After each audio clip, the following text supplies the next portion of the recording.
তো আপনি সরকারি হসপিটালে আসছেন, সেটা কথা হইলো একটু। হ্যাঁ, এই যে এখানে যে আমার আলনার যে অলিফ্রানোর প্রসেস, এটা এখানে চলে আসছে। এখানে একদম একটা ফোসা তৈরি হয়েছে, গর্ত তৈরি হয়ে গেছে। তার এলবো ডিসলোকেশন, গাছ থেকে পড়ে গেছেন 9 বছর, এখানে কটকট করতেছে। হ্যাঁ, তো কি করছেন আপনি এই 9 বছর?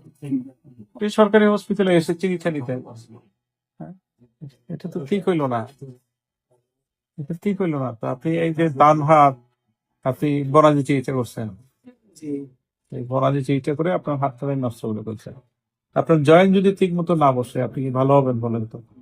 তো এখানে যতই পত্তি লাগাই, যতই কিছু করি, যতই ওষুধ খাই, কোনো কাজ হবে না। জয়েন্টের মতো করে বসাই দিতে হবে।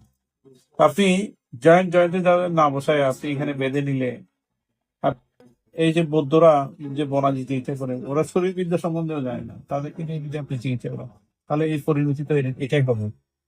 9 বছর পরে সমাধান হচ্ছে যে আপনার এখন একটা এক্সরে করা লাগবে আমাদের। সে অনুযায়ী যদি ভালো থাকে, তাহলে এটা আমরা অপারেশন করছি। ঠিক আছে।